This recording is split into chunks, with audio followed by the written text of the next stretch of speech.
Puji Tuhan, selamat malam Bapak Saudara. Selamat berjumpa kembali dalam online discipleship Revival Total Ministry. Puji Tuhan, malam hari ini kita boleh kembali bersama-sama. Kita mau belajar kebenaran firman Tuhan. Ya, kita masih melanjutkan materi pelajaran kita yang kemarin, yaitu tentang firman dan dunia materi. Ya, seperti apa yang telah kita bahas ya kemarin. Kita telah melihat ya atau mempelajari mengapa bumi ini diciptakan. Ya, ternyata dengan bumi diciptakan ini kita tahu banyak hal yang Tuhan ingin ajarkan kepada kita semuanya. Ya, lebih lagi apa yang ada di muka bumi, semua materi yang ada di muka bumi ini sebenarnya hanya gambar dan bayangan dari apa yang ada di alam roh. Nah, semua materi, ya baik yang ada di bumi yang sudah menjadi material itu ya, fisik ini, maupun yang masih dalam bentuk roh, itu sebenarnya awalnya ya asalnya adalah dari perkataan, ya dari ucapan, kun fayakun, berfirmanlah maka semuanya jadi. Nah, saudara, dengan mengetahui bahwa segala sesuatu itu berasal dari omongan atau dari perkataan, makanya kemarin kita juga belajar ya, bagaimana kita harus tahu tentang multifungsi daripada perkataan. Banyak hal yang bisa kita kerjakan juga ketika kita didesain, diciptakan menurut peta dan gambar Allah. Otoritas atas perkataan itu juga ada di dalam diri manusia. Awalnya manusia itu nggak disuruh bekerja, ya, disuruh ngomong semua nurut, ngomong semuanya jadi, ya. Tapi ketika manusia jatuh dalam dosa, kuasa perkataan itu juga menjadi apa ya, no power gitu lah, nggak ada powernya, ngomong nggak jadi. Anda lihat ya, orang semakin berdosa, biasanya omongannya nggak ditepati, alias berdusta, betul? Banyak omong besar dan sebagainya, dan nggak ada wujudnya. Nah, itulah saudara akibat dari kejahatan itu. Orang yang mulai benar hidup di dalam Tuhan dan mengakui Kristus, manifestasi Kristus di dalam dirinya yang semakin besar itu dalam dirinya, membuat omongan kita ini jadi kayak omongannya Allah. Ngomong apa aja jadi. Nah, coba nanti mulai belajar. Ya, dimulai dengan Anda mencoba untuk ngomong, ya, berkata-kata. Kalau nggak jadi mulai mikir sedikit, kenapa ya? Saya ngomong kok nggak jadi ya? Ada apa? Nah, padahal dulu Tuhan itu maunya saya ngomong, semuanya jadi seperti itu. Apa yang kurang? Nah, nanti Roh Kudus akan membawa Anda kepada seluruh kebenarannya. Dia akan mengoreksi kesalahan-kesalahan yang ada dalam diri kita, sehingga kita nanti akan jadi orang yang powerful ya. Nah, salah satunya gini saudara, ada orang yang selalu mengandalkan kekuatannya. Dia merasa mampu ya melakukan ini dan itu. Ada juga orang yang merasa dirinya bisa berpikir. Itu salah satu penghalang omongannya nggak ada kuasanya atau no power. Tapi ketika Anda mulai belajar ya bahwa manusia bukan hidup dari roti saja, ya, tapi dari setiap perkataan yang keluar dari mulutnya Allah. Sekarang tugas kita apa? Adopsi ya firman itu. Setiap Anda berkata-kata, ya perkataan Anda sekarang bukan omongannya manusia, tapi omongannya Allah yang ditaruh di dalam diri Anda. Dan itu menjadi rema. Jadi Allah pengen ditaruh keinginannya dalam diri Anda, lalu Anda ucapkan, apa yang Anda ucapkan pasti akan ada dampaknya. Amin. Oke saudara, malam hari ini kita akan lanjut ya tentang penggunaan bumi. Ya, tentang penggunaan bumi. Saudara, dunia materi adalah hasil firman, di mana manusia ditempatkan di dalamnya. Ya, dan berisi segala sesuatu yang perlu bagi hidup mereka. Sekali lagi saya ulang, Dunia materi adalah hasil firman di mana manusia ditempatkan di dalamnya dan berisi segala sesuatu yang perlu bagi hidup mereka. Ini prinsipnya ya. Bahwa di dunia materi itu adalah hasil dari omongan, dari firman. Dan manusia ditempatkan di dalamnya. Dan apa yang ada di dalam dunia materi ini, itu semua isinya adalah segala sesuatu yang menjadi kebutuhan, keperluan bagi manusia yang ada di muka bumi itu. Ya, nah saudara, Anda lihat urutan daripada penciptaannya. Sebelum Allah bermusyawarah, marilah kita menjadikan manusia menurut rupa dan gambar kita. Hari pertama sampai hari kelima, apa yang dilakukan oleh Allah? Dia buat ya, banyak hal. Dia buat langit, bumi, laut, ya. Dia taruh ikan, dia taruh binatang-binatang, dia taruh juga tumbuhkan tumbuh-tumbuhan yang ada di muka bumi itu. Setelah semuanya komplit, ya, bumi ini penuh dengan isinya, baru manusia diciptakan. Dan ketika manusia itu diciptakan oleh Allah, lalu ditaruhnya di Taman Eden yang sudah penuh dengan segala fasilitasnya itu. Jadi semua apa yang ditaruh oleh Allah di alam materi itu sebenarnya tujuannya untuk siapa? Untuk kita, untuk manusia pada waktu itu, ya. Nah, saudara, tapi kita lihat ya, sifat manusia itu kadang-kadang adalah rakus, ya. Nah, karena rakus makanya akan merusak segalanya. Mereka yang merampok bumi dengan tamaknya, ya, atau rakus, mencoba menikmati semua yang ada di dalamnya. Membuat jiwanya terikat dengan bumi. Dan akhirnya terseret ke api neraka. Ya. Nah, saudara, banyak kadang-kadang orang tuh gini ya. Sama Tuhan diberi banyak, diberi segala kelimpahan, difasilitasi ya dengan komplit. Setelah itu ya, memang Anda ya yang difasilitasi itu diizinkan oleh Allah untuk menikmati semuanya. Tapi jangan Anda terikat dengan fasilitasnya. Harusnya Anda tetap terikat dan lebih mengasihi lagi dan selalu mengucap syukur kepada yang memberi fasilitas itu kepada Anda. Amin. Nah, manusia ketika menikmati itu dengan rakusnya, dengan tamaknya, akhirnya dia terikat dengan bumi ini. Bukan terikat dengan Allah. Padahal segala sesuatu yang dia nikmati itu sumbernya dari Allah. Amin. Nah, jangan melupakan sumbernya ketika kita telah mendapatkan apa yang diberikan oleh Allah kepada kita. Oleh sebab itu, sekarang kita mulai belajar dalam menikmati semua yang telah disediakan oleh Allah di alam materi ini, jangan dengan tamak. Kita harus menikmatinya dengan bijaksana. Amin. Mereka yang memakai bumi ini dengan bijaksana untuk menaikkan kualitas rohani mereka akan meninggalkan dunia ini dengan mudah dan naik ke tingkat kehidupan yang lebih tinggi, ya. Nah, saudara, jadi ketika kita melihat apa yang disediakan oleh Allah, karena kita tidak terikat dengan apa yang telah disediakan oleh Allah kepada kita, hati kita tetap terikat kepada Dia yang telah memberi itu kepada kita. Nanti beda, saudara. Ya, semua yang diberikan oleh Allah itu membuat kita semakin kagum, semakin respect, ya, semakin menghormati, semakin memuliakan Dia yang telah memberikan itu kepada kita.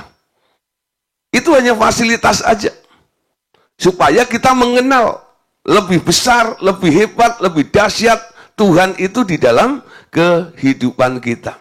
Jadi segala sesuatu yang telah Tuhan percayakan berikan kepada Anda harusnya menjadi sebuah sarana untuk apa? Peningkatan dalam kehidupan kita. Amin. Nah, ada seseorang, saudara, ya, ini contoh secara materi saja. ketika mereka ya sudah mulai belajar untuk memberi contoh ya. Nah, ketika dia dipercayakan oleh Tuhan, mungkin ya baru diberkati mungkin sekitar 1 M gitu ya. Wah, lalu dia mulai ya hidup untuk memberkati ya, menggunakan semua berkat dari Tuhan itu untuk berbagi, untuk membantu pekerjaan Tuhan dan sebagainya. Nah, setelah dia diberkati lebih banyak lagi, dia semakin lebih giat dan lebih besar lagi kapasitasnya tentang apa yang harus dia kerjakan itu. Nah, ini membuat apa, saudara? Semakin diberkati, dia semakin banyak hal yang akan dilakukan untuk Tuhan. Kenapa? Karena hatinya nggak terikat kepada harta itu. Hatinya tetap diberikan kepada Tuhan. Saya punya prinsip begini ya. Nikmati berkat yang diberikan Tuhan, tapi hatimu harus tetap untuk Tuhan. Amin. Nikmati berkat yang diberikan oleh Tuhan kepada kita, ya. Tapi hatimu harus tetap Anda berikan untuk Tuhan. Hatimu jangan sampai terikat dengan dunia itu. Contoh orang yang hatinya terikat dengan materi begini. Dia akan labil biasanya. Hidupnya tergantung berkatnya. Kalau berkatnya banyak, ya dia bersukacita melimpah. Kalau berkatnya sedikit, sukacitanya turun, ya. Jadi ngirit. Tadi waktu melimpah dia bisa tertawa, terbahak-bahak, ya. Gitu. Tapi setelah dia berkatnya kecil gitu ya, sedikit ya, tertawanya jadi ngirit. Senyumnya juga agak pahit gitu ya. Nah, itu menunjukkan orang ini hatinya di mana ya. Saudara, dalam keadaan apapun juga, kalau hatimu terikat dengan Tuhan, ya, semua apa yang ada di sekitar Anda tidak akan mempengaruhi dalam kehidupan kita semuanya. Amin. Kenapa, saudara?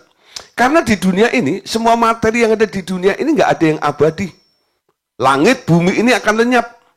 Tapi Tuhan, ya, itu kekal selama-lamanya di dalam kehidupan kita. Amin. 2 Petrus pasal 3 ayat yang ke-10 baca. Tetapi hari Tuhan akan tiba seperti pencuri. Pada hari itu langit akan lenyap dengan gemuruh yang dahsyat. Dan unsur-unsur dunia akan hangus dalam nyala api. Dan bumi dan segala yang ada di atasnya akan hilang lenyap.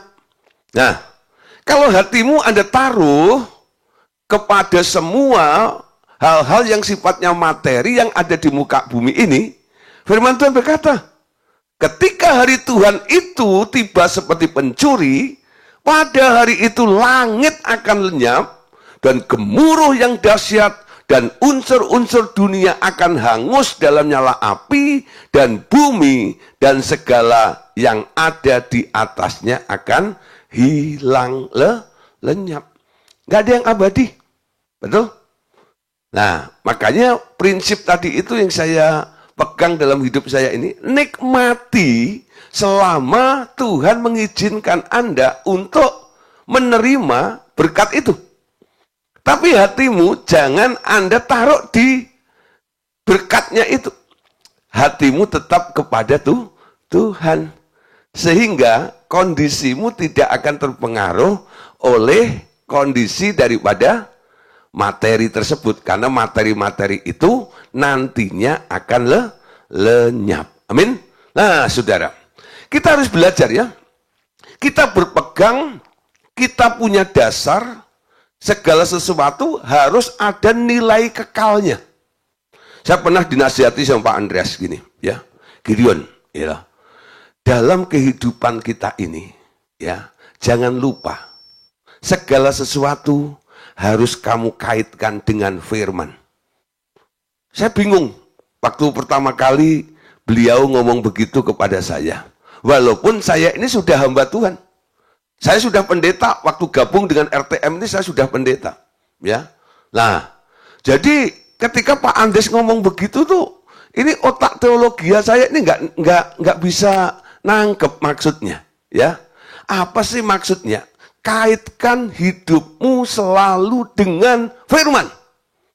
Ya, satu kali waktu kami berjalan bersama, karena waktu itu ya kami sering keliling dari pulau ke pulau dengan Pak Andreas. Nah, lalu Pak Andreas itu ketika satu kamar dengan saya, dia bilang begini, karena saya nanya, Pak, saya itu masih belum ngerti apa yang Bapak ngomong kemarin itu loh. Ya, Gideon, ya, kaitkan hidupmu dengan firman. Ya, apa tiap hari harus saya bawa Bible, Alkitab, ya, kemana-mana seperti orang perjanjian lama, kalungkanlah gitu ya, pada lehermu, itu seperti gitu. Nah, lalu Pak Andreas dengan ketawa bilang gini, ya, bukan gitu Gideon, gitu ya, ya, gini loh, ya. Kenapa hidupmu harus dikaitkan dengan firman? Langit dan bumi akan lenyap, bukan? Ya, saya ngerti. Langit dan bumi akan lenyap. Tapi firmanku tidak akan lenyap. Betul? Oh, saya baru ngeh maksudnya. Ya, kaitkan dirimu dengan sesuatu yang memiliki nilai kekal ternyata. Tapi pakai bahasa umum.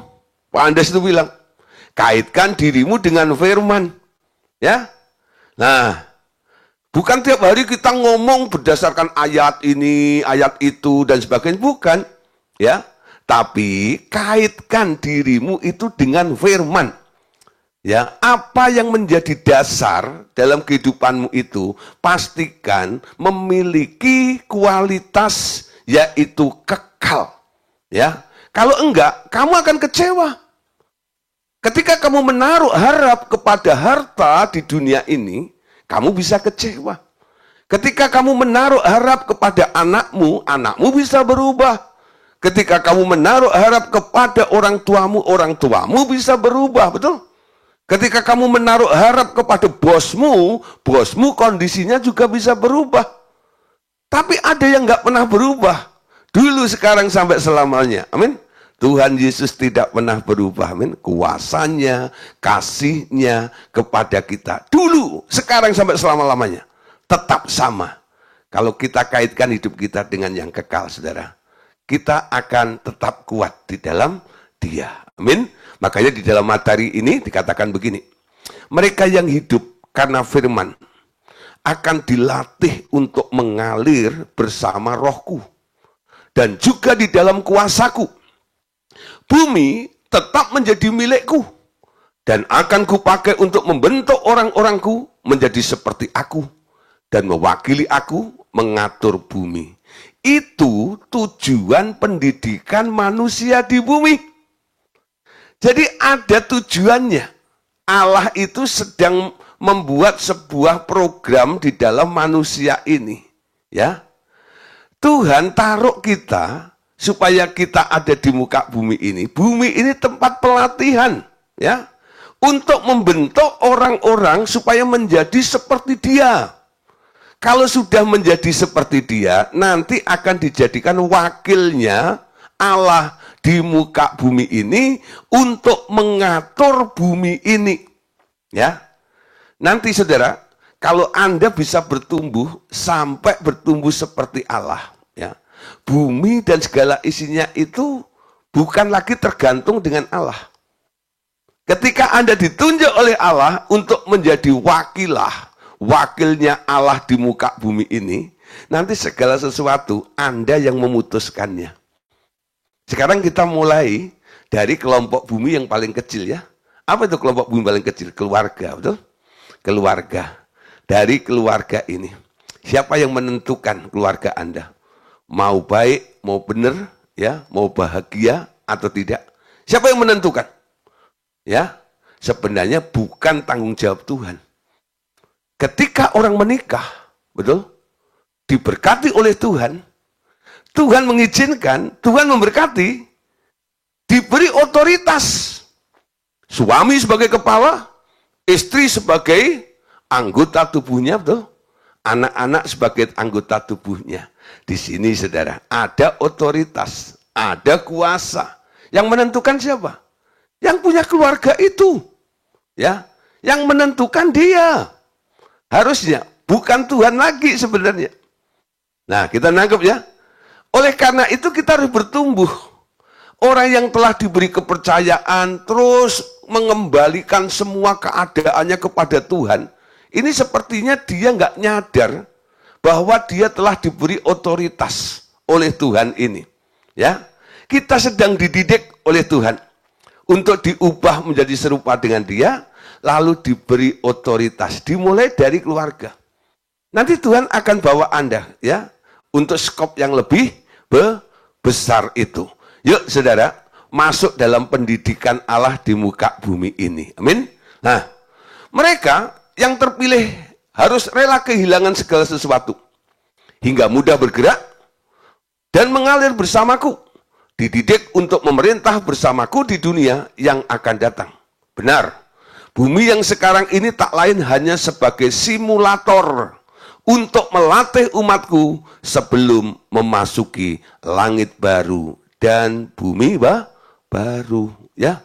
Nah, saudara, salah satu persyaratannya, kalau Anda nanti, ya, di langit baru, bumi baru, nanti Anda pengen, ya, ikut menikmati atau memerintah punya posisi, itu ditentukan ketika Anda latihan di muka bumi ini, ya. Kalau Anda di bumi ini nggak bisa mengatur, bagaimana nanti Anda bisa di langit baru, bumi baru dipercayakan oleh Tuhan untuk ikut mengatur. Ya, jangan-jangan Anda masih menjadi orang yang perlu diatur. Nah, Pak, kok bisa ada perbedaan tuh gimana? Gini, saudara, ya. Ketika langit baru, bumi baru itu nanti sudah terjadi, karena langit lama, bumi lama itu telah diringkus semuanya. Nah, baru ada hanya langit baru, bumi baru. Ini merupakan area yang sangat luas sekali di sana, dan Allah Bapa lah yang menjadi raja. Amin. Nah, di situ ada orang-orang yang dipilih. Mereka yang boleh masuk, ya, masuk ke kota Allah yang kudus yang disebut Yerusalem baru itu. Ya, tapi ada yang nggak boleh masuk ke sana. Yang nggak boleh masuk di sana itulah yang menjadi rakyat jelata.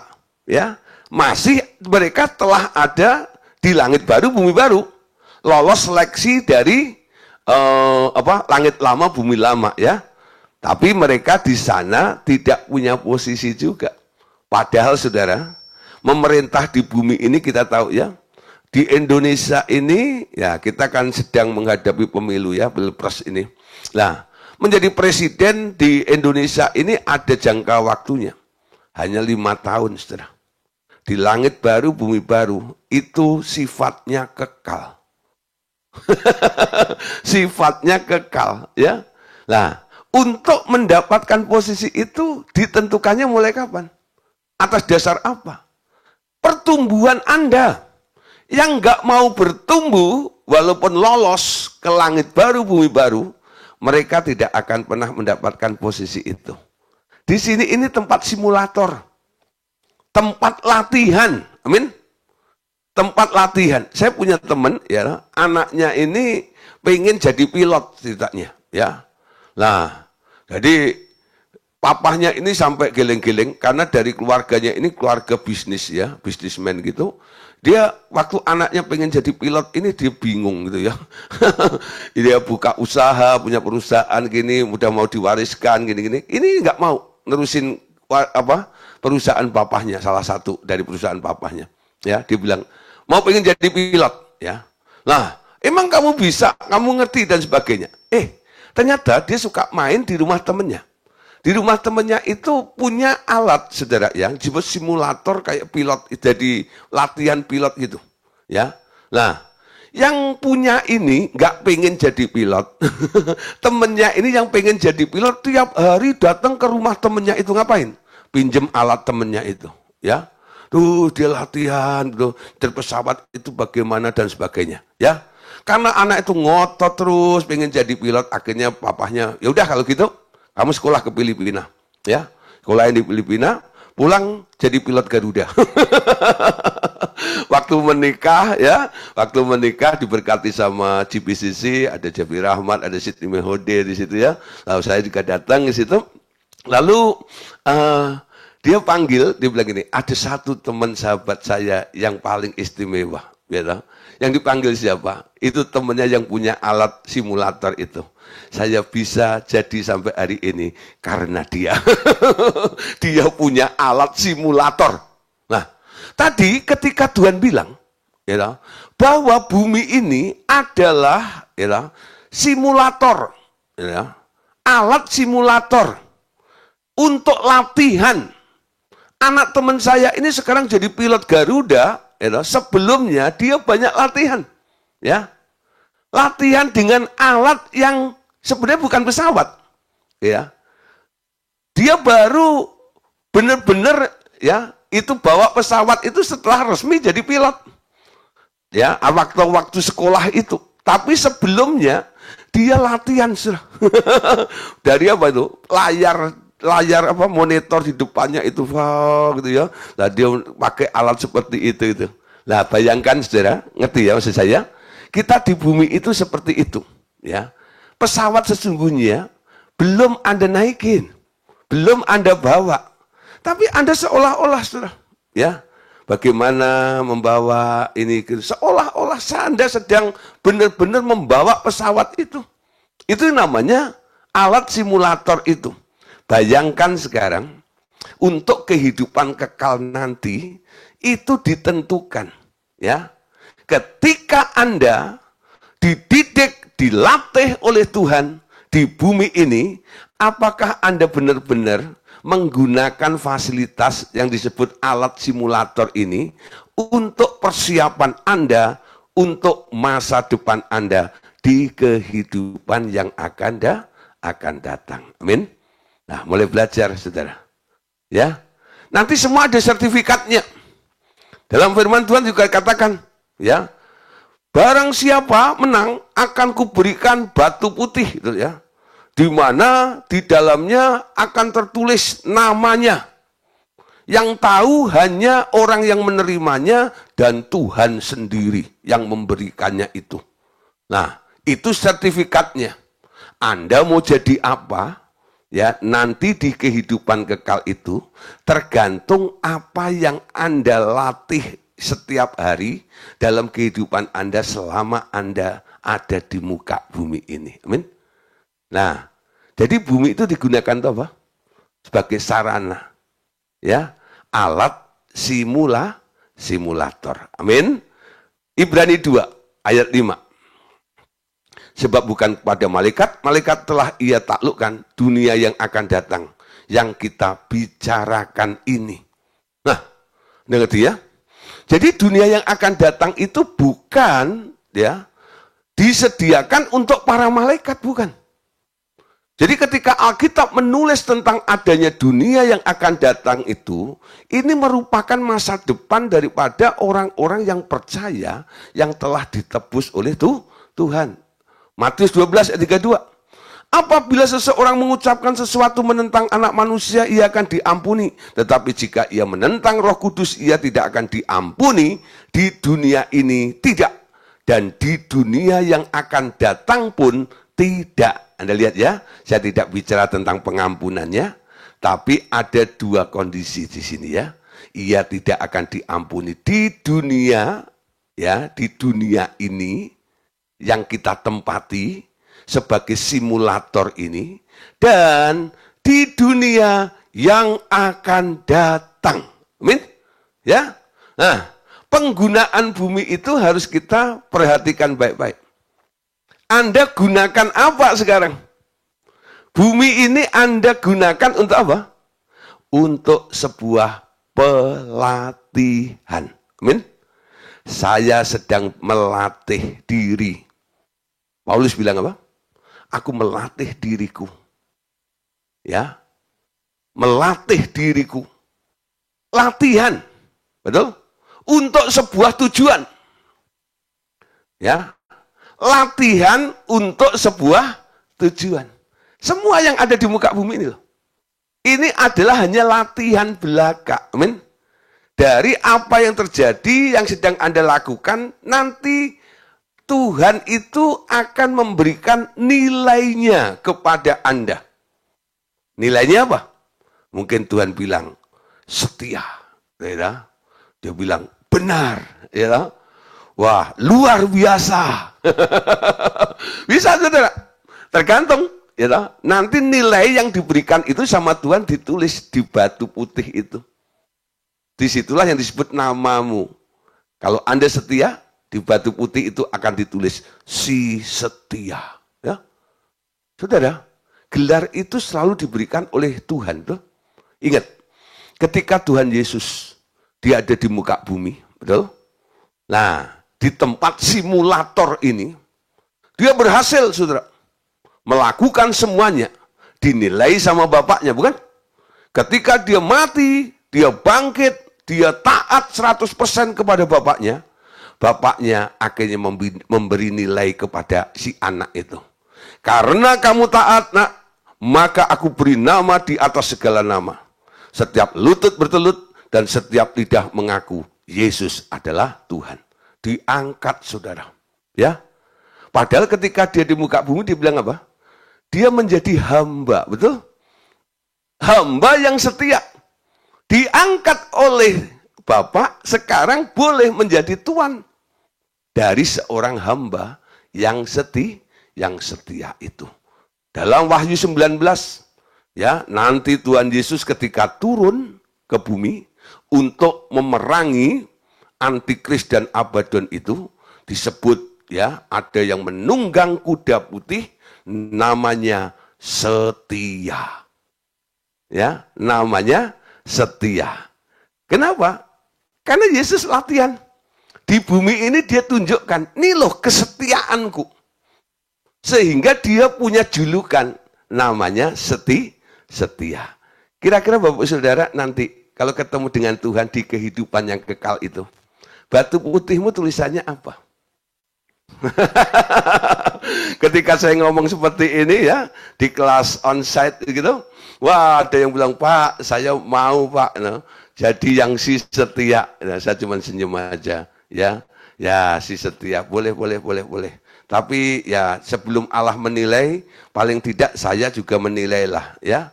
Setiap acara kegiatan kelas pemuridan, kamu hadir atau tidak?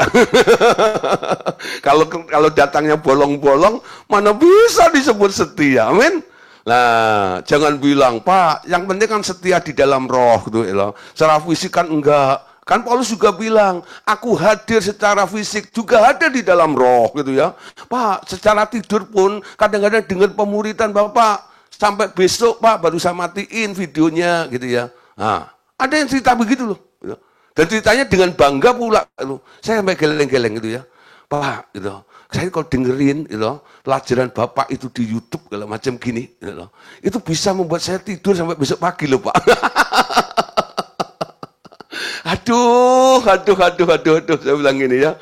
Ini bagaimana nanti bisa punya gelar setia, amin? Nah, tahan matamu, ya kalau perlu diganjel pakai korek, sampai melek melotot terus sampai selesai, ya. Di YouTube itu nggak panjang kok, ya. Kalau di kelas onset kadang-kadang bisa 1,5 jam, 2 jam, ya. Tapi kalau di YouTube ini paling banter 1,5 jam, ya. Yang sering normalnya itu 1 jam lebih 5 menit. Tahan, ya, dengerin dulu, ya. Nah. Dalam Zoom meeting seperti malam hari ini, saya kan selalu foto bareng gitu ya. Untuk apa itu? Untuk absen. Saya pengen melihat siapa dalam bulan ini yang nggak bolong. Wah, ya ada yang nggak pernah bolong itu, ya yang saya sebut setia, betul? Kalau bolong-bolong terus ngaku-ngaku setia dari Hong Kong. Enggak lah, amin. Wah sekarang mulai ngerti Pak, kalau gitu kalau pas foto saya akan open cam gitu ya, supaya kelihatan wajah saya, kulihat di wajahmu, wah itu datang hadir dan sebagainya ya. Bumi dibuat ya untuk tujuan apa? Sebuah simulasi untuk kita latihan, amin. Oke, selanjutnya saudara ya, tentang nyawa ya. Nyawa sebagai materi di dunia roh. Nah, ini ya. Perhatikan bahwa iblis berusaha memanfaatkan nyawa manusia sebagai bahan untuk membangun kerajaannya di bumi. Mereka memakai nyawa manusia sebagai perisai untuk melindungi diri mereka dari serangan yang dari luar. Itu terjadi juga dengan engkau. Ketika urapan kuasamu bertambah di dalam dirimu, engkau tak mudah diserang guna-guna api atau panah berapi karena engkau membangun perisai yang kuat melindungimu. Tetapi sering serangan itu jatuh kepada orang lain yang di dekatmu. Hal itu ya juga yang dikerjakan iblis dengan giat sekarang.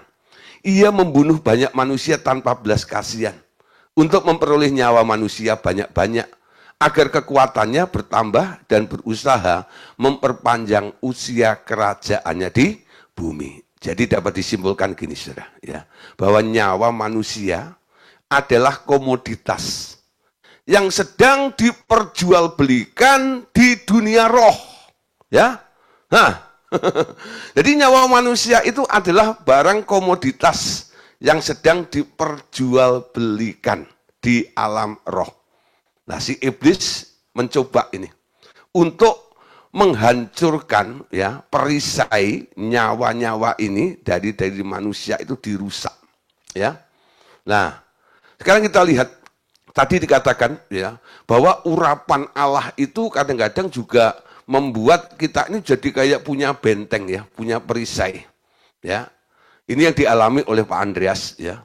Pak Andreas itu ketika urapannya kuat gitu diserang ya oleh berbagai macam ya, orang yang nggak suka, orang yang memang sengaja mau bikin yang aneh-aneh dan sebagainya gitu ya. Dia nggak kena, so. Tapi yang kena selalu orang yang ada di dekatnya gitu, yang jadi korban, ya. Nah, banyak beberapa orang, ya, makanya hati-hati gini loh, ya. Kalau Anda dekat dengan orang yang diurapi dan Anda sering buka celah, itu bahaya sekali, ya. Kenapa? Si iblis selalu mau intervensi kepada orang yang diurapi itu. Tapi karena yang diurapi, orang yang diurapi itu nggak bisa ditembus dengan panah api ya dari si iblis itu, lah akhirnya meleset ke sebelahnya, ya, ke sebelahnya. Hati-hati, ya, hati-hati. Bukan berarti kalau Anda dekat dengan yang diurapi itu, wah, Anda akan terus setiap hari bisa minta pinjem urapan dari orang itu, ya. Kan ada, ya. Ya, orang yang diurapi itu. Kalau saya ngalami masalah, tolong doain dan sebagainya gitu ya. Kelihatannya gampang nih untuk masalah hidup Anda. Tapi ingat ya, bahwa iblis sedang memakai nyawa ini sebagai barang komoditas yang diperjualbelikan, yang sedang diperebutkan di alam roh. Ya, kenapa, saudara? Nyawa itu kan ada di dalam darah.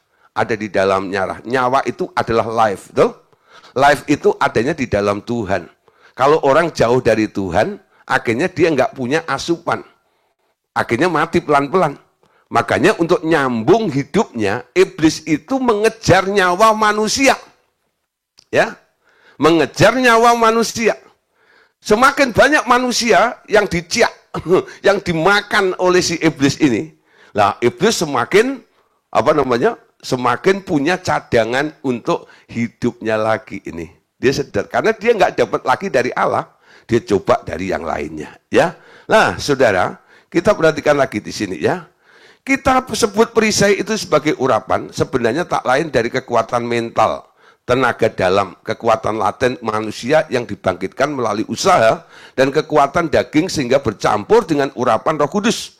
Disimpannya di dalam nyawa orang itu sehingga seperti benteng terhadap kekuatan gaib, serangan, tenaga dalam atau urapan orang lain, ya. Nah, sekarang kita perhatikan ayat dalam Wahyu 18 ayat 10 sampai 13, ya. Nah, Wahyu pasal 18 10 sampai 13. Mereka akan berdiri jauh-jauh karena takut akan siksaannya, dan mereka akan berkata, celaka, celaka, engkau kota yang besar Babel, hei kota yang kuat, sebab dalam 1 jam saja sudah berlangsung penghakimanmu. Pedagang-pedagang di bumi menangis dan berkabung karena dia.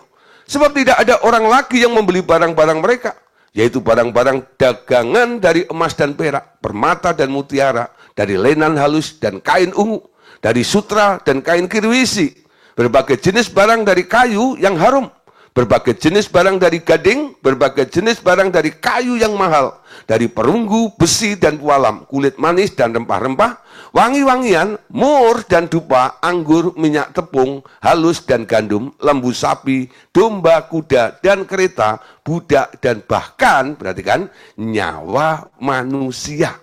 Ya, Babel itu ya kita perhatikan ya digambarkan sebagai pedagang-pedagang.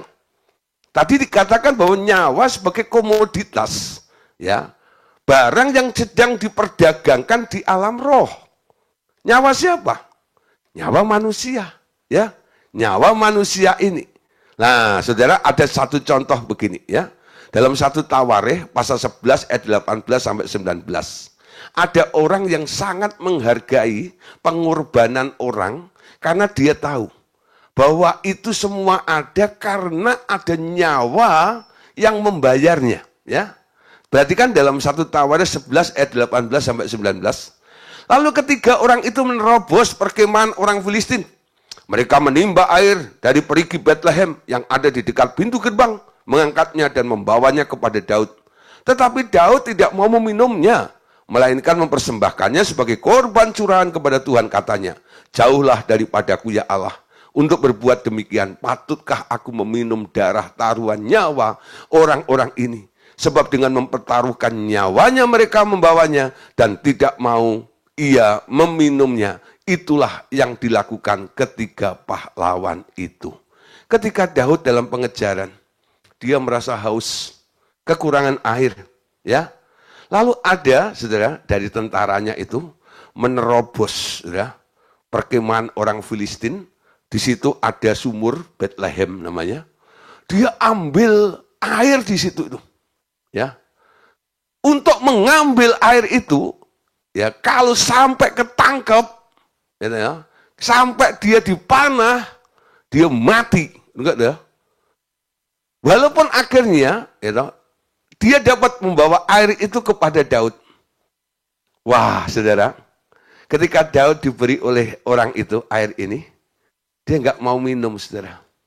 Karena dia tahu, ini taruhannya nyawa. Lalu, air itu tidak diminum sama Daud, dipersembahkan kepada Tuhan. Ya, dipersembahkan kepada Tuhan saja.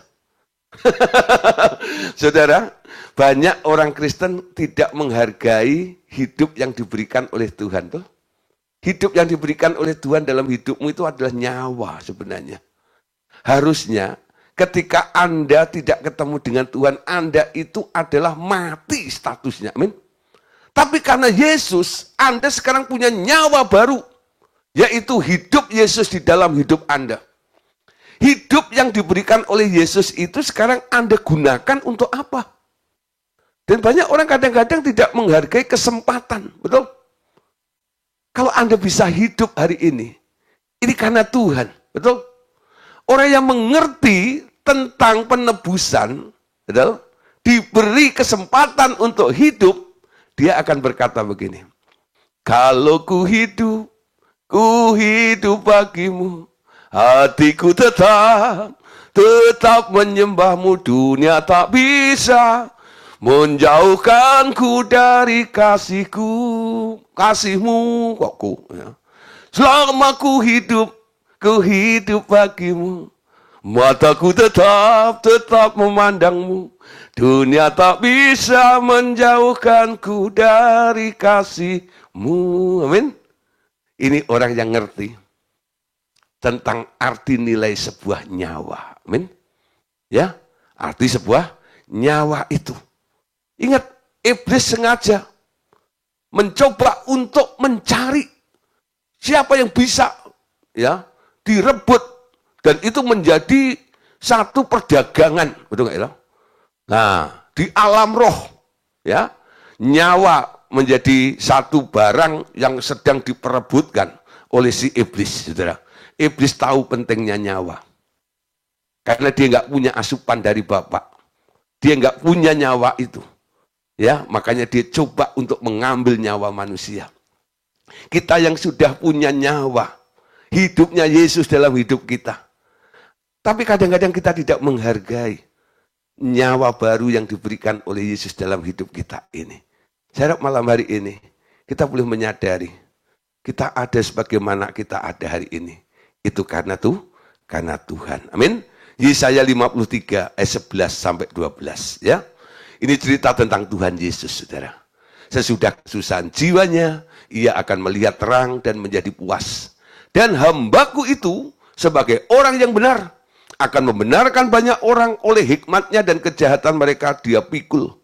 Sebab itu aku akan membagikan kepadanya orang-orang besar sebagai rampasan dan ia akan memperoleh orang-orang kuat sebagai jarahan, yaitu sebagai ganti karena ia telah menyerahkan nyawanya ke dalam maut dan karena ia terhitung di antara pemberontak-pemberontak sekalipun ia menanggung dosa banyak orang dan berdoa untuk pemberontak. Anda lihat ya, Yesus berikan nyawanya.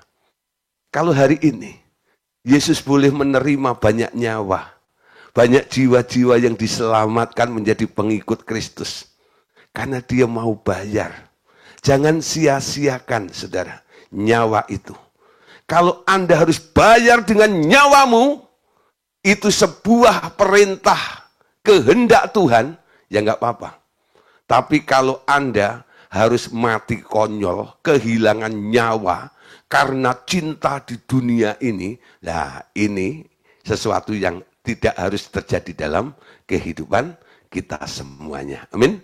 Tentang nyawa. Amin. Nah, perhatikan. Hidup adalah nyawamu. Nyawa ini sekarang harus ada satu hal yang bisa kita kembangkan di dalam nyawa kita ini. Kalau toh harus dibayar, ya nggak apa-apa kayak Yesus ya. Hidup bagi Kristus, mati adalah keuntungan. Amin. Oke, berikutnya saudara. Nah, tadi tentang nyawa ya. Ini lebih menarik lagi. Tentang batu dan pohon berbicara. Nah. Batu, pohon berbicara. Nah, apa bisa Pak batu, pohon berbicara? Mungkin Anda bingung ya dengan judulnya ini. Batu dan pohon berbicara. Selama ini kita kenal bahwa batu itu benda mati, bukan? Pohon ya tumbuh saja sih, gitu. Tapi nggak ada pohon yang berbicara sih, nggak ada. Tapi kita lihat ya, dulu pada zaman animisme, saudara, pada masa animisme, manusia menyembah batu dan pohon-pohon. Nah pertanyaannya mengapa? Zaman animisme ini manusia menyembah batu dan pohon. Ya, jawabannya adalah karena memang batu-batu dan pohon-pohon itu dapat berbicara. Bagaimana itu dapat terjadi, saudara? Ya, sekarang kita lihat alasannya kenapa batu dan pohon itu bisa berbicara. Ya, semua benda itu dahulu dibuat dari bahan firman Allah. Amin. Firman yang telah menjadi suatu bentuk, ya, atau tu materialis, ya. Pada dasarnya semua firmannya adalah roh dan roh itu dapat berbicara. Ingat ya. Jadi pohon, batu itu dulu dari firman. Ya, firman yang telah menjadi bentuk, ya, menjadi materialis, ya. Nah, menjadi materi yang ada di bumi ini. Tapi sekarang kita mulai sadar. Asalnya dari mana? Asalnya dari firman. Firman itu adalah roh. Amin. Semua firman adalah roh.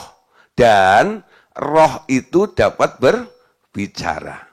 Memang ada saudara ya, batu atau pohon besar yang dihuni oleh makhluk-makhluk halus ada. Ada, ya. Tapi batu dan pohon itu sendiri, karena asalnya dari firman yang adalah roh, sebenarnya batu dan pohon itu sendiri, itu bisa berbicara, saudara. Ya, bisa berbicara. Nah, nggak heran dulu zaman animisme itu, orang datang kepada batu, orang datang kepada pohon, lalu tanya kepada batu, tanya kepada pohon, dan batu dan pohon itu bisa memberikan jawaban. Ya, nah, jadi bisa terjadi seperti itu, saudara. Amin. Karena apa? Semua itu dulu asalnya adalah firman. Firman itu adalah roh, dan roh itu dapat berbicara. Bedanya apa dengan manusia, saudara? Ya, hanya kepada mereka tidak diberikan kehendak bebas seperti pada manusia. Namun tak semua manusia memiliki kemampuan menangkap suara-suara dari alam roh itu, ya. Nah, oleh sebab itu harus ada pelatihan. Ada satu sekolah kenabian, ya, yang dipimpin oleh ya Bill Hamon, ya. Nah, itu mereka orang yang datang ke sana, ya, itu dilatih. Sebenarnya pelajarannya, teorinya nggak banyak. Mereka dilatih untuk bisa merespon, ya, apa yang mereka lihat, apa yang mereka dengar, itu ya. Nah, sekolah kenabian itu, apa yang mereka bisa lihat, apa yang mereka rasakan, apa yang mereka bisa deteksi, apa yang mereka bisa dengar. Jadi, saudara, mereka itu kadang-kadang disuruh masuk ke hutan, ya, hutan gitu. Nah, pagi nanti dibilang sore kamu pulang, gitu ya. Coba nih dikasih bekal makan siang. Nah, saudara, ada yang asik ke sana sini, tahu-tahu wah, udah senja gitu ya. Matahari sudah mau terbenam gitu. Dia masih di ujung hutan sana itu. Wah, saudara, dia bingung. Nah, biasanya kalau orang panik, orang bingung itu, dia mau harusnya ke kiri, dia ke kanan ya. Bukan semakin dekat dengan asrama itu, dia tambah semakin jauh. Nah, di tengah-tengah kebingungan itu, panik itu, ya, dia coba gini, tahu dia dengar suara, ya, ke kiri, ya. Dia tengok, siapa yang ngomong? Nggak ada yang ngomong, nggak ada manusia yang ngomong ke situ, tapi dia dengar, audible gitu, kiri, gitu ya. Ya udah, dia coba ikutin aja gitu. Ketemu perempatan lagi, dia bingung lagi itu. Tahu lurus. Ya tahu. Nah, akhirnya dia nyampe ya ke tempat ya asrama itu ya, semuanya nyampe itu sore sudah ada di lokasi itu, dia hampir tengah malam ya. Itu pemimpinnya sudah ngerti karena sudah banyak pengalaman. Lalu dipanggil. Apa yang terjadi? Ya, dia enggak dibilang kamu gini-gini dimarahin, enggak. Justru ya, pemimpinnya itu pengen tahu apa yang terjadi. Ya, lalu dibilang gitu ya, wah saya tersesat ini dan itu. Ya, oke, saya ngerti. Makanya kamu datang nyampe di sini tengah malam seperti ini. Tapi ceritakan apa yang kamu alami, gitu ya. Lalu dia cerita, ya. Dia cerita. Tadi aku dengar, ya, ada di dekat pohon besar itu. Ya, ketika saya bingung, dia bilang kiri. Ya, ketika di perempatan gitu ada batu yang di situ gitu.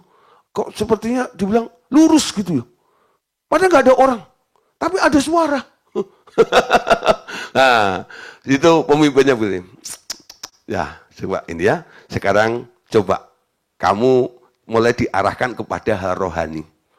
Ternyata dia punya kemampuan untuk mendeteksi suara-suara dari ya benda-benda itu. Nah, lalu dicoba untuk coba kamu tanya Tuhan ini dan itu. Dia lebih gampang untuk nangkep suara Tuhan daripada teman-temannya yang nggak tersesat. Jadi untuk sekolah di situ itu paling tidak itu harus ngalami namanya tersesat. Baru itu bisa menangkap hal seperti itu ya. Nah, ini contoh saja saudara ya. Nah, ketika saya mendengar kesaksian seperti itu, wah gitu ya. Ternyata untuk pelatihan kadang-kadang harus ketemu dengan hal seperti itu. Nah, di sini saudara, kita sekarang bisa mendapatkan jawabannya dengan pelajaran malam hari ini. Kenapa batu, kenapa kayu itu atau pohon itu bisa bicara? Karena memang asalnya mereka itu dulu dari firman, tuh. Ketika Allah menciptakan batu, ketika Allah menciptakan pohon, itu dengan firman-Nya. Firman itu adalah roh, amin. Ya, roh bisa berbicara, ya. Nah, Tuhan Yesus pernah ngomong juga kepada orang-orang yang melarang orang-orang yang sedang memuji Tuhan. Ya, dalam Lukas pasal 19 ayat 39 sampai ayat 40. Beberapa orang Farisi yang turut dengan orang banyak itu berkata kepada Yesus, "Guru, tegurlah murid-muridmu itu." Jawabnya, "Aku berkata kepadamu, jika mereka ini diam, maka batu ini akan berteriak." Oh. Jadi ada orang yang sedang memuji memuliakan Tuhan, orang Farisi nggak senang, suruh diam dia. Lalu Tuhan bilang, kalau mereka diam, batu-batu ini akan berteriak. Artinya, Yesus ngomong kan, batu itu bisa ngomong, amin. Yang ngomong siapa? Yesus. Cuman karena orang Farisi itu lagi emosi, dia nggak mempersoalkan tentang istilah yang dipakai Yesus ini. Sehingga nggak ada perdebatan. Apa katamu? Batu bisa ngomong. Nggak ada pertanyaan gitu dari orang Farisi, betul? Nah, Yesus yang bilang ya, batu bisa berteriak. Amin. Ayat lain, Yesaya 44 ayat 23. Perhatikan di sini, bersorak-soralah, hei langit. Nah, sebab Tuhan telah bertindak, bertempek soraklah, hei rahim bumi. Nah, bergembiralah dengan sorak-sorai, hei gunung-gunung, hei hutan, serta segala pohon di dalamnya. Sebab Tuhan telah menebus Yakub dan ia telah memperlihatkan keagungannya dalam hal Israel. Langit, rahim bumi, gunung, hutan, pohon. Betul? Bisa merespon. Betul? Nah, cuman orang-orang nggak dengar responnya itu. Tapi Tuhan tahu respon daripada alam itu. Ya, sehingga dia bilang gunung, ya, langit, ya, pohon, hutan dan sebagainya itu merespon, bersorak-sorai dan sebagainya. Yesaya 55:12. Ya. Sungguh kamu akan berangkat dengan sukacita dan akan dihantarkan dengan damai, gunung-gunung serta bukit-bukit akan bergembira dan bersorak-sorai di depanmu, dan segala pohon-pohonan di padang akan bertepuk tangan. Nah, ada yang agak usil nanyanya, ya, salah satu murid saya bilang, "Pak, emang pohon punya tangan, kok tepuk tangan?" Nah, saudara, tepuk tangan, ya. Nah, saudara, ini contoh ya, bangsa Israel pernah waktu perang, dia tanya sama Tuhan, "Tuhan, kapan aku harus menyerang musuh itu?" Tuhan bilang gini, "Jangan gegabah ya, tunggu aba-abaku." Aba-abanya Tuhan apa? Nanti kalau kamu mendengar pohon kertau itu bunyi, ya, nah itulah tandanya kamu boleh melakukan penyerangan.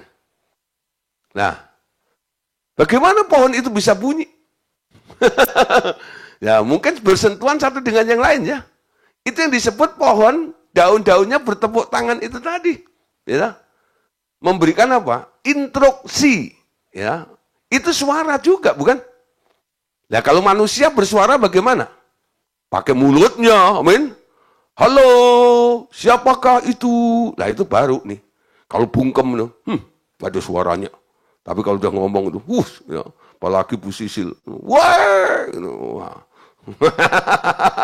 ngomong nih, itu di tengah laut, di laut NTT, ya. Nah, mulai belajar ya di sini bahwa ada hal banyak yang bisa ya tentang benda-benda yang kita anggap mati ternyata itu bisa ngomong ya. Nah, bahkan ada orang dunia aja masa kalah lagunya Dul Sumbang, kalau bulan bisa ngomong. Lah itu lagunya Dul Sumbang, kalau bulan bisa ngomong. Nah, ya. Kalau Ebit GAD apa? Tanyakan pada rumput yang bergoyang. Ya, gitu ya. jadi olok-olokan seperti itu. Ya, mungkin sahabat Dul Sumbang, Ebit GAD ini cuma mengolok-olok gitu ya.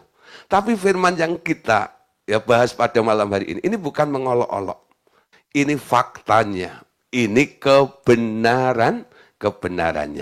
Pohon, batu, kayu bisa berbicara.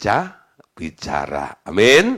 Nah, nanti kalau kurang jelas dalam ruang diskusi, silahkan nanti ditanyakan. Ya, berikutnya saudara, tentang penyembuhan mata yang buta.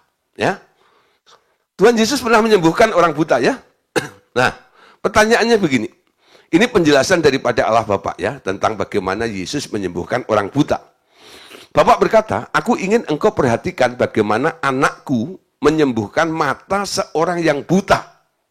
Ya, mengapa ia harus meludah dan mengaduk tanah untuk dioleskan di mata orang buta itu? Saudara, itu satu-satunya ya, orang buta yang disembuhkan oleh Tuhan Yesus.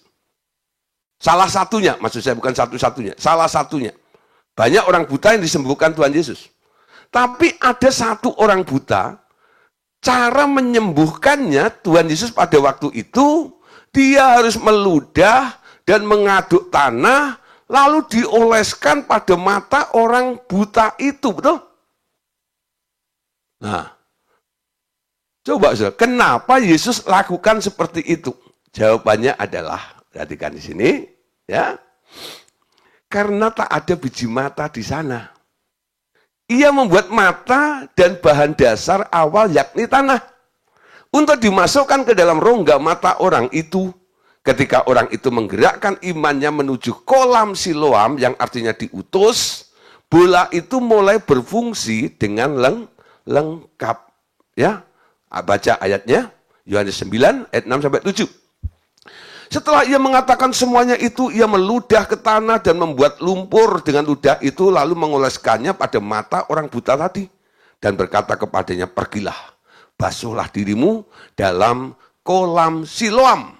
Siloam artinya yang diutus.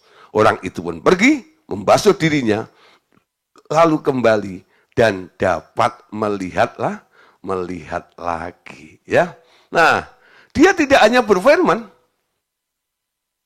orang mati, ya toh, dia bilang bangkit tuh. Tapi untuk orang buta tuh kenapa Yesus harus bikin dulu dari tanah itu? Karena ada alasannya. Karena di dalam mata orang itu nggak ada biji matanya, harus dibuatin dulu. Ya, nah setelah itu disuruh pergi ya ke kolam Siloam yang artinya diutus itu, di tengah jalan dia bisa melihat. Ya. Kenapa? Sudah punya biji mata itu, saudara. Ya, nah, jadi kalau memang perlu ada bahan yang kurang, kadang-kadang perlu dicipta dulu ya, dikasih materinya dulu. Nah, manusia berasal dari tanah, diambil dulu dari tanah, ciptain bola mata atas orang itu. Ya, bagian terakhir sekarang ya, tentang roh dalam ruang dan waktu. Nah, bicara tentang roh, saudara. Roh itu tidak bisa dibatasi oleh ruang, waktu, dan gerak. Amin. Ya, roh itu bisa pergi kemana saja dengan mudah. Ya, roh-roh dapat bergerak dalam ruang seperti manusia, bergerak dalam ruang, dan ada tempat-tempat tertentu yang disukai roh-roh jahat tinggal dan menetap. Roh-roh jahat mempunyai daerah tinggal tertentu, dan mereka tak mau diusir keluar dari daerah mereka. Nah, ini menarik, saudara. Mereka dapat diikat di suatu tempat pada suatu saat dan dilepaskan dari ikatannya pada saat lain. Namun dalam alam roh, waktu gerak untuk pindah dari satu tempat ke tempat lain dapat amat cepat. Nampaknya roh-roh itu dapat hadir di mana saja. Tetapi ini bukan sifat omnipresent. Ya, kenapa? Karena hanya Allah saja yang memiliki sifat maha hadir atau omnipresent. Itu karena memang Roh Kudusnya hadir di mana-mana, ya. Nah, tentang roh itu dia bisa bergerak cepat, tapi bukan omnipresent, bukan, ya. Jadi dia nggak bisa ada di mana-mana gitu, nggak bisa. Jadi kalau dia ada di satu tempat di sana, berarti dia nggak ada di tempat lain. Ya, kalau dia mau pergi ke tempat yang lain, nggak perlu pesen tiket pesawat, langsung udah ada di sana. Ya, walaupun dia bisa pindah dengan cepat, tapi itu tidak bisa dikatakan roh itu omnipresent, nggak bisa. Ya, omnipresent itu sebenarnya pengertiannya dia bisa hadir di mana saja dalam waktu yang sama. Ya, itu hanya dimiliki oleh Allah. Amin. Jadi sangat keliru kalau ada orang yang rajin ibadah, ya loh, dari gereja ini pindah sana, ikut sana, ini lalu disebut, wah kamu itu jemaat omnipresent. Bukan. Omnipresent itu apa? Dalam waktu yang sama, dia ada di tempat yang berbeda. Loh? Nah, jadi dia hadir di Hong Kong, dia juga hadir yang sama, waktu yang sama, detik yang sama itu, dia juga hadir di Amerika. Dia juga hadir di Ethiopia. Dia juga hadir di Depok. Nah, itu namanya omnipresent. Roh bisa lintas dengan cepat. Karena apa? Dia tak terhambat oleh materi. Betul? Karena belum menjadi bentuk. Nah, dia gampang nih. Gitu loh. Ya, pindah seperti itu. Nah, saudara, perhatikan. Roh itu bisa keliling bumi, ya, dengan cepat, saudara. Dulu yang menemukan benua Amerika namanya Columbus, nggak salah ya. Nah, kalau belum dikoreksi nanti silahkan koreksi. Columbus kalau nggak salah ya. Wah, dia dulu naik kapal, itu sampai berapa tahun, ya. Akhirnya baru nyampe sana. Roh nggak perlu bertahun-tahun begitu, ya. Melintas dalam hitungan detik, bisa keliling bumi seperti itu. Nah, ada, ya, satu kali iblis itu kan roh ya, setan itu roh, ya, setan itu roh. Nah, si iblis itu satu kali ya ketemu dengan Tuhan, ditanya, Anda baca Ayub pasal 1 ya, ayat yang ke-7. Nah, Ayub pasal 1 ayat yang ke-7, maka bertanyalah Tuhan kepada iblis, dari mana engkau? Lalu jawab iblis kepada Tuhan, dari perjalanan mengelilingi dan menjelajahi bumi. Wow, ya. Iblis keliling menjelajahi bumi. Ngapain dia keliling menjelajahi bumi? Bukan cuci mata, saudara. Bukan shopping, bukan. Kita tahu, ya. Iblis punya rencana. Dia keliling bumi itu. Alkitab berkata, jangan beri kesempatan kepada iblis. Lawanmu si iblis itu berjalan keliling sambil mengaum-ngaum, mencari siapa yang dapat ditelannya. Amin. Dia keliling. Kelilingnya bumi loh. Betul? Jadi yang diincar itu bukan hanya orang Indonesia. Termasuk orang yang di Amerika, di Kanada, semuanya diincar. Karena dia keliling bumi. Dia keliling ya. Nah, lalu ditanya, ya, kamu sudah keliling semuanya? Udah. Dites sama Tuhan. Kamu lihat nggak? Di negeri timur itu ada orang yang sangat setia kan. Wah, itu orang terkenal. Namanya Ayub. Oh, gitu ya. Saudara, Anda lihat ya. Ayub itu sebenarnya orang yang sedang dipertaruhkan oleh Allah loh. Ya. Ditanya gini, ya. Ketika iblis itu bilang, itu Ayub luar biasa, tapi iblis itu nggak terima. Dia jadi hebat, dia jadi luar biasa karena engkau lindungi kan? Coba kalau engkau angkat perlindungannya dan engkau ambil fasilitasnya, saya kira dia nggak akan setia. Lalu Allah ditantang kayak begitu, ya. Allah izinkan. Ya. Roma 8 ayat 28 katakan apa? Allah turut bekerja dalam segala perkara untuk mendatangkan kebaikan. Ketika Allah menyerahkan Ayub ke iblis untuk dicobai, Allah sudah hitung kekuatan Ayub, betul? Pencobaan-pencobaan yang kau alami tidak pernah melebihi kapasitasmu. Ketika engkau dicobai, engkau akan menemukan jalan keluarnya. Ayub itu sudah dihitung. Dia menang, betul? Iya, oke silahkan. Dihajar sama si iblis, betul? Hartanya dikuras, kesehatannya dikuras juga. Sampai akhirnya, ya, Ayub sih masih tahan. Yang nggak tahan istrinya. Ya, Sampai kapan engkau tetap setia kepada Tuhanmu itu? Kutuki Tuhanmu dan matilah kau. Ayub dengar istri ngomong gitu, kamu tuh istri macam apa? Gitu ya. Nyah kau. Nah, istri harusnya menjadi penolong, gitu, malah jadi perongrong, penodong. Gitu. Lah, aduh saudara. Ya, sampai Ayub itu dicobai oleh iblis. Gitu. Ya, itu hampir tumbang, saudara. Ketika melihat Ayub itu sudah kayak orang gila gitu ya, tumbang, hampir tumbang gitu. Allah panggil Ayub ini. Ya, dalam badai itu Allah panggil Ayub. Ayub masuk ke dalam dewan musyawarahku. Berdirilah sebagai laki-laki. Gak pantas kamu ngomong kayak begitu. Gak pantas kamu bersikap seperti itu. Kamu itu jagoanku tahu. Aku pertaruhkan nama reputasiku di dalam kamu. Ya, kalau sampai kamu kalah. Aku kalah sama iblis tahu. Ya. Ayub bangkit. Ayub akhirnya ngerti.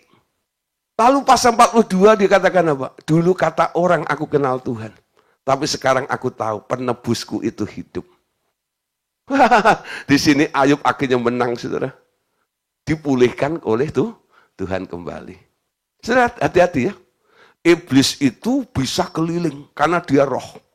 Kemana aja. Ya. Jadi kalau Anda ada iblis jangan ngumpet di kolong tempat tidur. Nah, gampang dia cari. Dia roh. Hadapi. Jangan berdiri ya sebagai ya yang suka bimbang ragu gitu. Jangan. Berdirilah sebagai laki-laki. Amin. Oke, Daniel 10 ayat 12, 13, 14 sampai 20 ya. Perhatikan ayat berikutnya ini. Lalu katanya kepadaku, janganlah takut Daniel, sebab telah didengarnya perkataanmu sejak hari pertama engkau berniat untuk mendapatkan pengertian dan untuk merendahkan dirimu di hadapan Allahmu. Dan aku datang oleh karena perkataanmu itu. Pemimpin kerajaan orang Persia berdiri 21 hari lamanya menantang aku. Tetapi kemudian Mikael, salah seorang dari pemimpin terkemuka, datang menolong aku dan aku meninggalkan dia di sana berhadapan dengan raja-raja orang Persia. Lalu aku datang untuk membuat engkau mengerti apa yang akan terjadi pada bangsamu pada hari-hari yang terakhir. Sebab penglihatan ini juga mengenai hari-hari itu. Ayat 20, lompat ya. Lalu katanya, tahukah engkau mengapa aku datang kepadamu? Sebentar lagi aku kembali untuk berperang dengan pemimpin orang Persia. Dan sesudah aku selesai dengan dia, maka pemimpin orang Yunani akan datang. Sudah. Ini saudara, pergi, ya datang, pergi, datang. Ini kok cepat sekali, naik apa gitu. Nah, ini lihat ya. Anda perhatikan di sini. Ruang dan waktu roh itu nggak akan bisa dihalangi oleh karena jaraknya itu enggak. Kapan dia mau datang, kapan dia mau pergi, dia bisa. Apalagi untuk kepentingan orang-orang yang sedang ada di dalam misinya Tuhan seperti itu. Ya. Nah, Matius 12 ayat 43. Apabila roh jahat keluar dari manusia, ia pun mengembara ke tempat-tempat yang tandus mencari perhentian. Tetapi ia tidak mendapatnya. Ternyata walaupun dia suka muter-muter keliling, ya, ternyata dia pengen istirahat, cari tempat yang nyaman, yang bisa buat istirahat. ya, sedang dikeliling capek mau istirahat, cari nih, gitu ya. Nah, ini sebenarnya konteksnya kalau kita melayani orang, ya, ingat nih, orang itu kadang-kadang di dalamnya kan banyak roh, ya. Rohnya kita keluarkan semuanya, kita sapu bersih, sampai hati jiwa orang itu bersih, ya. Ketika bersih seperti itu, ya, kalau nggak cepat diisi dengan satu yang kudus atau kebenaran, firman dan sebagainya, hati-hati. Karena roh yang tadinya masuk itu akan ngintip kembali. Tempat yang pernah dia gunakan itu sekarang kondisinya seperti apa. Ketika dia melihat tadinya kan acak-acakan. Karena apa? Roh itu kan jorok banget. Ya, oleh si hamba Tuhan dibersihin jadi bersih nih. Dikuduskan dengan darah Tuhan Yesus, ditahirkan, dicuci dengan air yang hidup, jadi bersih semuanya. Dia lihat, wah jadi rapi lagi ya. Tapi nggak ada isinya. Kosong. Akhirnya dia pergi dipanggil teman-temannya. masuklah ya. Kalau tadi cuma 1 roh, sekarang 7 roh. Anda ingat di Alkitab ya, Yesus pernah diurapi oleh orang yang pernah dibebaskan dari 7 roh jahat. Satu orang itu bisa kemasukan sampai 7, 10 roh. Nah, ada orang dari orang gila ya, dari mana itu Gadara ya. Nah, itu ketika ketemu dengan Tuhan Yesus itu ya, lalu ditanya sama Tuhan Yesus. Karena dia keluar dari kuburan tuh. Ya, ditanya, "Siapa namamu?" Dia jawab, "Gideon." Gideon. Legion. Namanya Legion.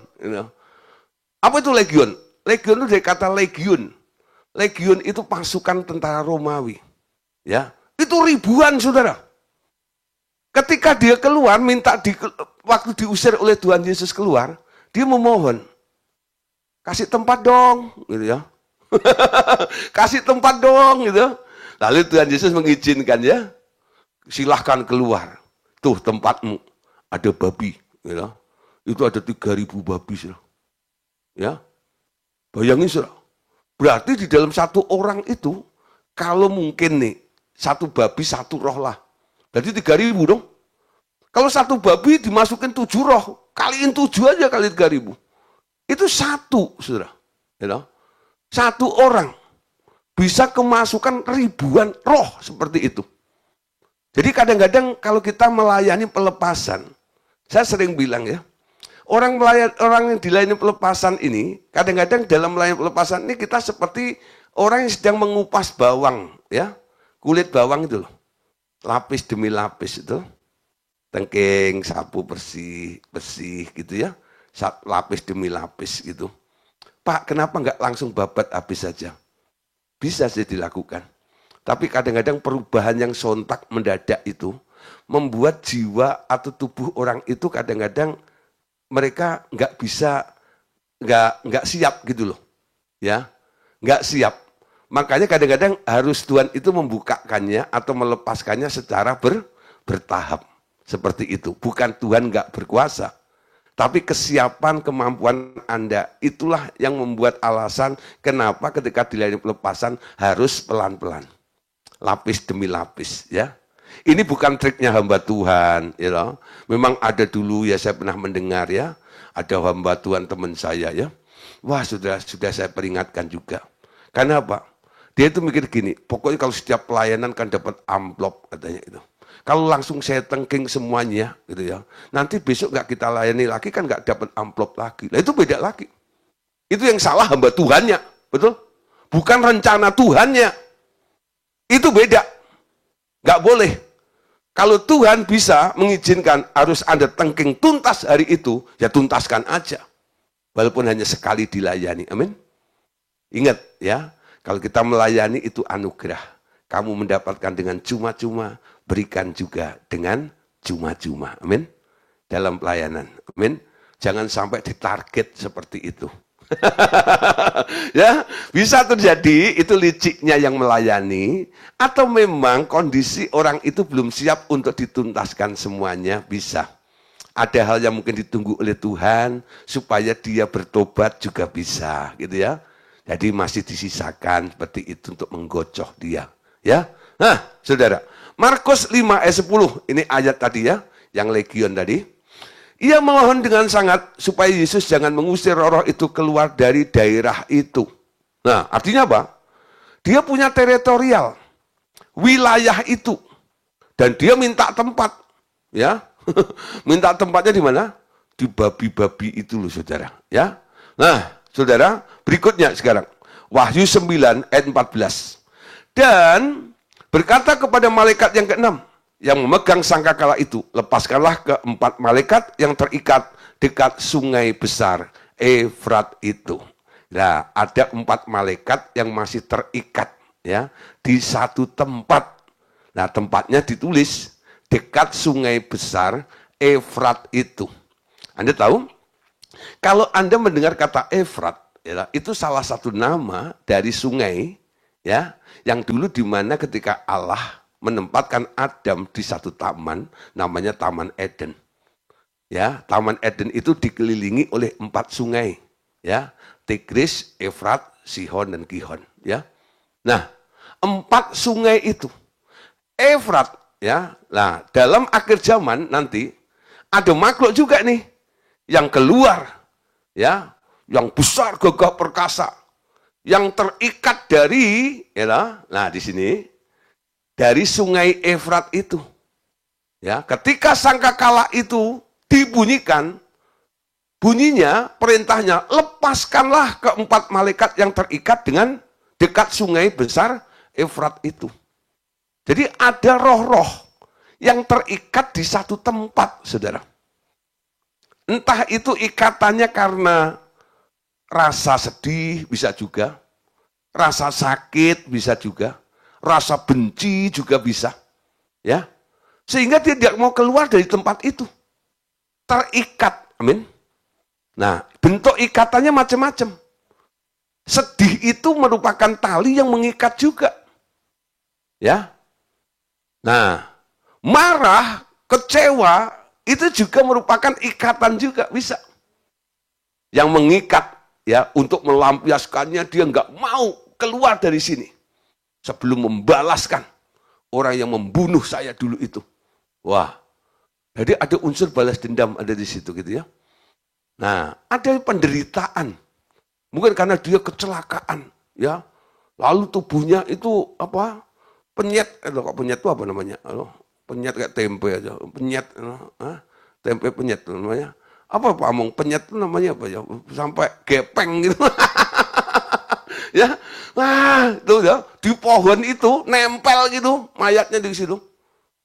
Dan sering gitu, kadang-kadang muncul dari situ makhluk. Betul nggak ya? Orang mati ada di situ. Itu harus ada yang membebaskan sebenarnya. Tugas hamba Tuhan, nah khususnya orang RTM, sekarang ngerti. Kenapa Anda diberi kuasa di bumi ini untuk mengikat apa yang ada di alam roh dan melepaskan apa yang ada di alam roh dari bumi ini. Karena banyak roh-roh yang sedang terikat di satu tempat, amin. Nah, Andalah solusinya, amin. Andalah solusinya. Berapa kali saudara, saya dipanggil untuk pelayanan seperti ini. Pelayanan saya nggak spektakuler kayak ada beberapa kelompok yang harus, di sana dikejar sampai ke genteng, enggak gitu, enggak. Gitu ya. Saya minta Tuhan tunjukkan penjelasannya apa. Ya. Lalu saya ngerti, saya tangkap, lalu saya lakukan. Apa yang saya lakukan? Kolose 1, 19, 20. Saya injili. Saya kasih kabar baik. Sampai kapan kamu ada di sini terus? Ada tempat yang lebih baik yang disediakan oleh Allah. Kalau kamu mau percaya kepada Dia. Kalau kamu nggak mau percaya, kamu tetap akan saya ambil, ya, keluarkan dari tempat ini. Tapi tempatmu beda. Di Hades nanti. Pilih ya, mau di Hades atau di Firdaus. Ya gitu ya. Kalau mau di Firdaus gimana caranya? Percaya kepada Tuhan Yesus. Darah Tuhan Yesus akan memperdamaikan engkau, mengampuni dosamu, dan sebagainya. Saya lepaskan. Ya. Doain. Habis itu nggak pernah terjadi apa-apa di situ. Ya. Dulu saya pernah melayani di Permata Hijau.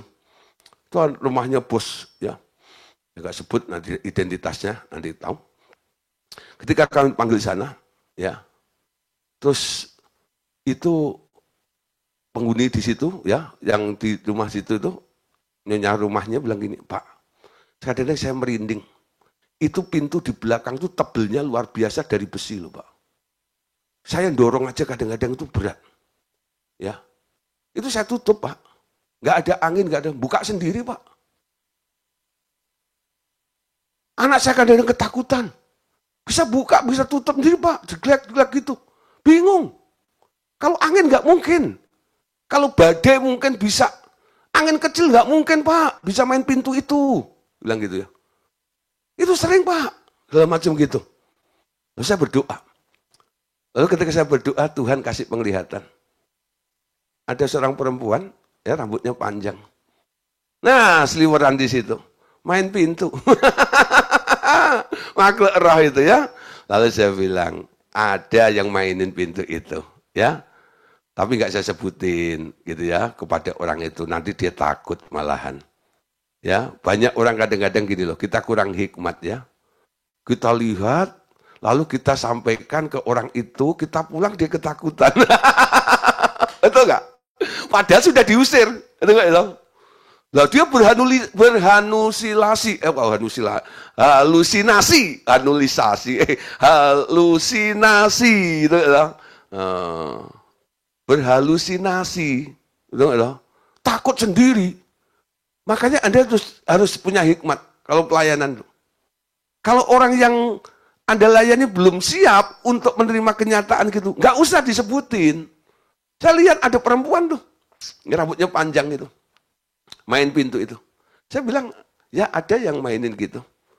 Ya dia nggak bilang, kalau saya kasih tahu gini kan dia bilang, wah hebat Pak Gideon gini. Nggak usah lah, gitu, untuk mendapat pujian hebat gitu. Nah, akhirnya saya injilin. Ya, injilin. Ternyata saudara, siapa itu? Pembantu yang pernah ada di situ, tapi sebelum pemilik rumah itu.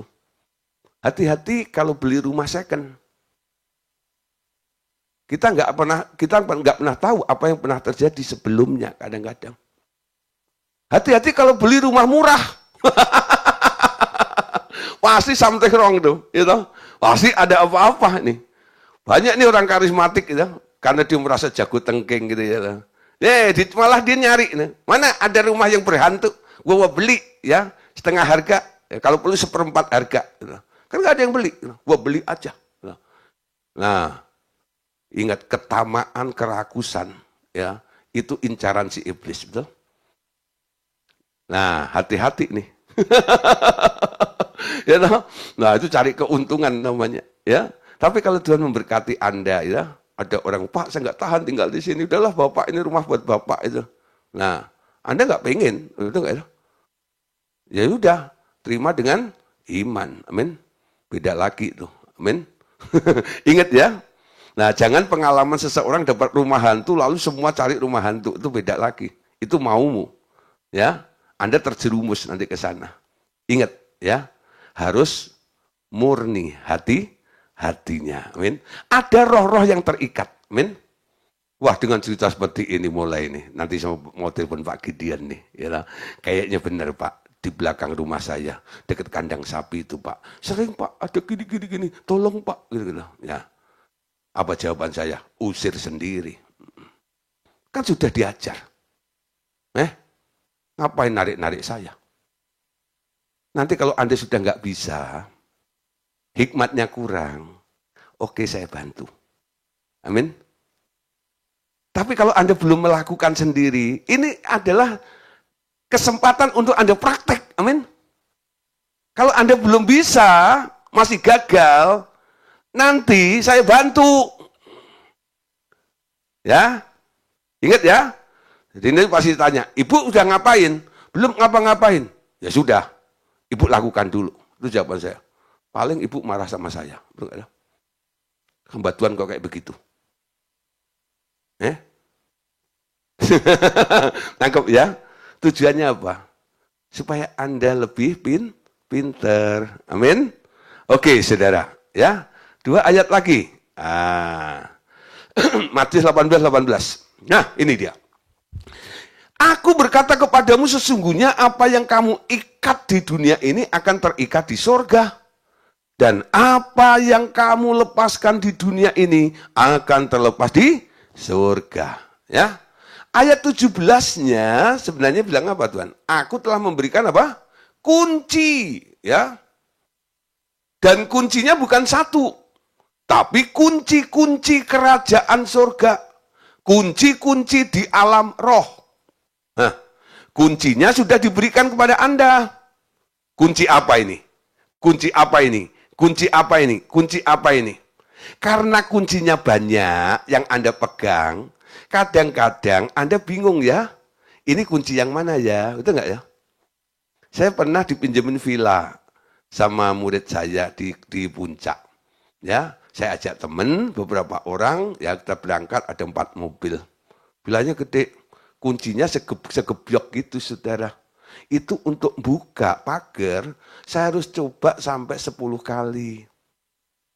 Nggak cocok, nggak cocok, nggak cocok, nggak cocok, nggak cocok, nggak cocok. Akhirnya cocok. Betul nggak ya?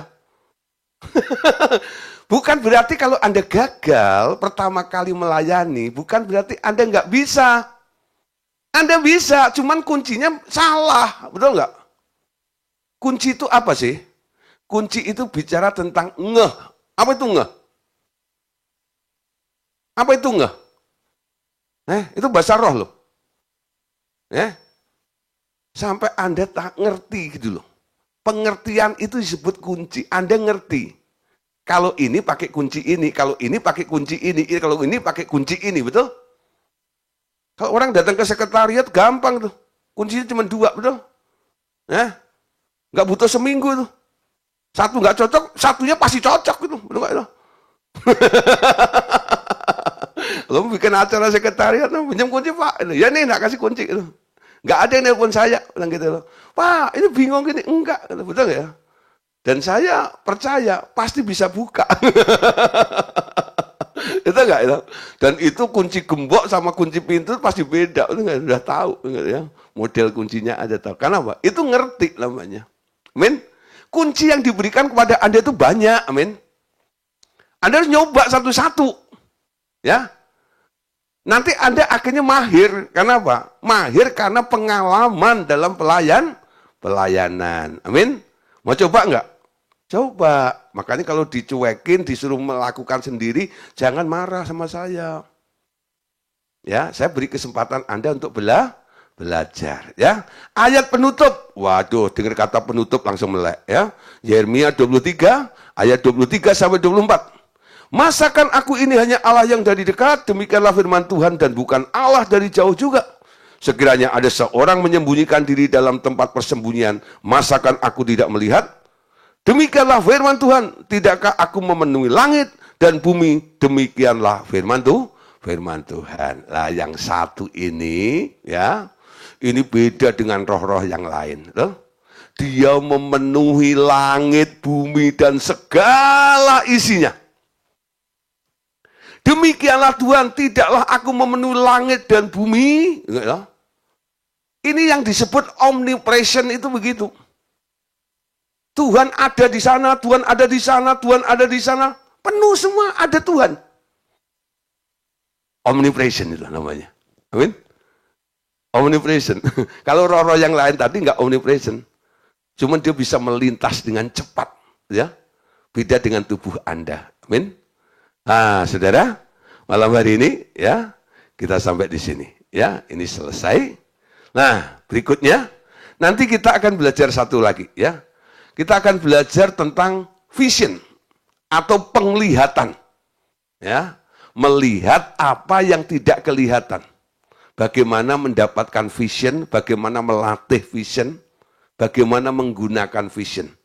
Saya harap Bapak Saudara yang hadir malam hari ini, ya, pada berikutnya, ya, nanti bisa hadir kembali, ya. Hari ini tadi ada 71 orang, puji Tuhan, ya. 71 atau 710 nggak tahu, lupa ya. Itu ya kayaknya 710 lah gitu ya. Oke, ya. Terima kasih atas perhatian Bapak Saudara. Jangan lupa kita buka kamera semuanya ya. Sebelum memilih besok buka wajahnya ya. Oke.